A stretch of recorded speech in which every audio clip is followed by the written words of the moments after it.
మార్కెట్లో ఎలక్ట్రిక్ వాహనాల జోరు పెరిగింది. పెట్రోల్ వెహికల్స్ బదులు ఎలక్ట్రిక్ వెహికల్స్ ఉపయోగించే వారు పెరుగుతున్నారు. 2-వీలర్ కంపెనీలు కూడా మార్కెట్లో పోటీని తట్టుకోవడానికి ఈవీలపై భారీ డిస్కౌంట్లు ఇస్తున్నాయి. ఎలక్ట్రిక్ వెహికల్స్ లో అతి తక్కువ ధరకు ముఖేష్ అంబానీ జియో ఎలక్ట్రిక్ స్కూటర్ ను విడుదల చేయనున్నారంటూ పలు వార్తలు వచ్చాయి. వాటిలో నిజమెంతో ఇప్పుడు చూద్దాం. రిలయన్స్ కంపెనీ అడుగుపెట్టని రంగం లేదంటే అతిశయోక్తి కాదు. పెట్రోల్ బంకులతో మొదలై టెలికాం నెట్వర్క్, కిరాణా మాల్స్, భూగర్భ గ్యాస్, ఎలక్ట్రానిక్స్, ఫోన్స్ ఇలా అనేక విభాగాల్లో రిలయన్స్ జియో దూసుకుపోతుంది. ఇప్పుడు ఎలక్ట్రిక్ వెహికల్ మార్కెట్ లో కూడా రిలయన్స్ జియో పేరుతో అడుగుపెడుతుంది. త్వరలోనే తన కంపెనీ మొదటి స్కూటర్ ను లాంచ్ చేయడానికి సిద్ధమవుతుంది.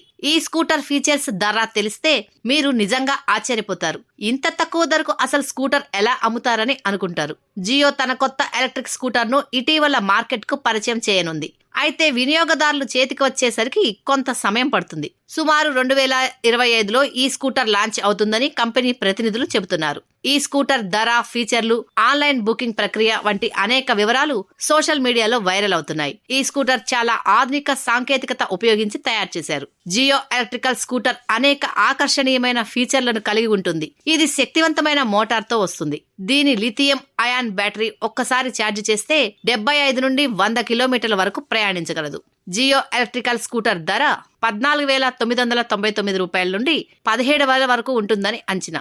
ఇంత తక్కువ ధరకు మార్కెట్లో ఏ ఎలక్ట్రికల్ స్కూటర్ అమ్మడం లేదు. ఇతర ఎలక్ట్రిక్ స్కూటర్లతో పోలిస్తే ఇది చాలా తక్కువ ధర. ఈ స్కూటర్ యువతకు మొదటిసారి ఎలక్ట్రిక్ స్కూటర్ వాడేవారికి ఇది అనుకూలంగా ఉంటుంది. ఆసక్తి కలిగిన కొనుగోలుదారులు ఈ స్కూటర్ ను ఆన్లైన్ లో బుక్ చేసుకోవచ్చు. రిజిస్ట్రేషన్ పూర్తిగా ఉచితం. రిజిస్ట్రేషన్ తర్వాత కొనుగోలుదారులకు ఒక నెంబర్ ఇస్తారు.